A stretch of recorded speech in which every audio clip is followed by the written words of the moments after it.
managed to break through the door, but they were ready. I'm injured. I was lucky to make it out alive. Harris, it'll have to be you.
now in session. Order! Order! Mr. Speaker, Order! Mr. Speaker, I rise tonight to address a matter of great urgency to our nation's security. The judgment of the Right Honourable Smythe across from me at the dispatch box. It is with sincere conviction that I must propose a motion to declare them an enemy of the state. I must ask the House, what evidence is there to support this motion? Let us hear it. Evidence? Their treachery is common knowledge. Who here isn't privy to the exploits of the Right Honourable Smythe in the opposition? It is with their support that this rebellion has brought London to its knees.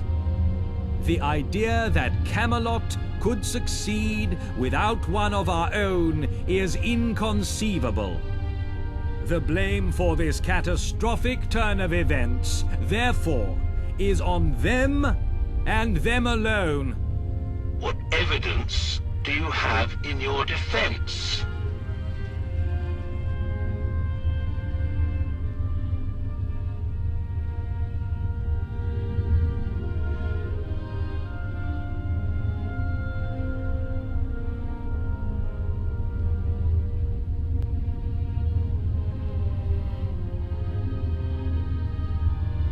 It's settled then. All those opposed to the motion, please say nay.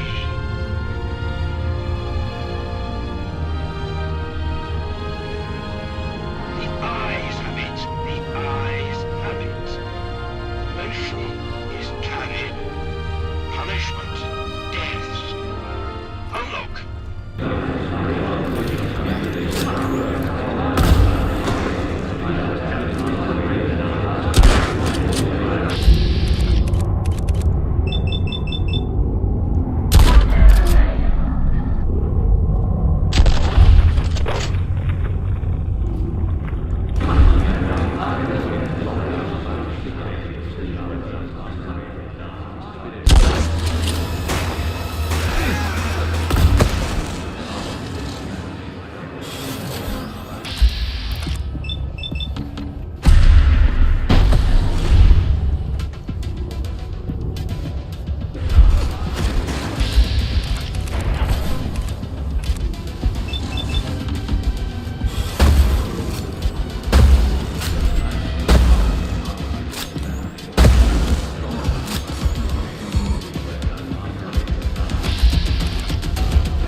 Please deposit your effects in unlock.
I am. I tried abandoning you to the wastes. I tried having you killed. I had you tried and convicted. Despite my best efforts, you remain to the bitter end. So let's talk. Very well. Let's finish this. You brought an end to my world. Now I shall bring an end to yours.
surpassing the expectations of their creator. The Wayfarer had ultimately swayed the course of history.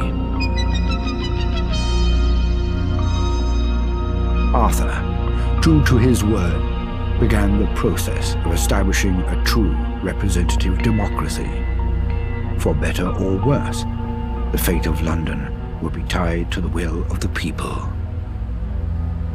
Camelot continued to fight the enemies of democracy wherever they found them, ensuring fair and free elections in the region. Falling to their demise, the final seconds of Smythe's life were spent watching their replacement shrink into the distance. He considered the events leading up to this moment, and all the ways such a fate could have been avoided. However, in some small part, it came as a relief. Passing the torch had always been part of the plan, and now his job was done. The future was no longer his burden to carry. The Wayfarer, remembered as Gaheris in the new legend of the Round Table, was honored for generations to come, not as an individual, but as a part of something greater. The Tommies continued to report to the government with a new charter outlining their role in a true democratic society.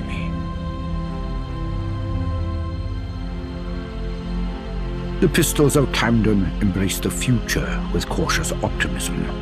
While life in Camden didn't change all that much, the rest of London adopting a way of life similar to their own was reassuring. Following the Battle of Westminster, the Camden Council discussed the Wayfarers' actions in depth. The Wayfarer was declared an honorary member of the Council for their involvement in the uprising. For the time being, Miller's men were left alone. They were deemed too much of a hassle to deal with, and Islington was blockaded. While they would occasionally sneak out and attack neighbouring boroughs, their rage, for the most part, turned inwards. With no outlet for their fury, this spawned a culture of infighting. Gangs of Miller's men would beat each other to the death over trivial matters. Fortunes were lost and won at a swing of a fist. Only one thing united them: their devotion to their leader, Miller.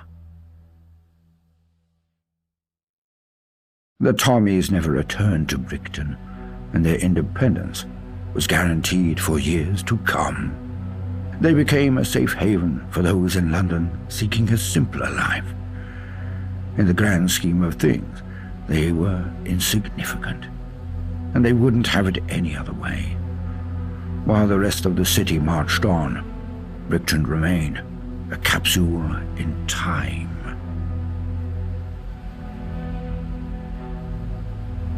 The free and fair elections were not kind to the gentry, who failed to form a majority in the subsequent Parliament. As time went on, the law no longer turned a blind eye to their extractive policies. This financial shock caused a significant decline in the Westminster surplus. Now on equal legislative footing with the rest of London, the gentry redirected considerable resources into lobbying for their interests. This investment would ensure they retained their economic dominance. The vagabonds surged in strength under their popular leader, gaining wide control over East London. For those that were part of Sebastian Gaunt's growing cult following, it was a golden time. For those who were formerly with the Syndicate, or suspected of being so, dark and bloody days would come. The Thames folk decided they'd had enough of the disappearances. A movement formed to leave London for good.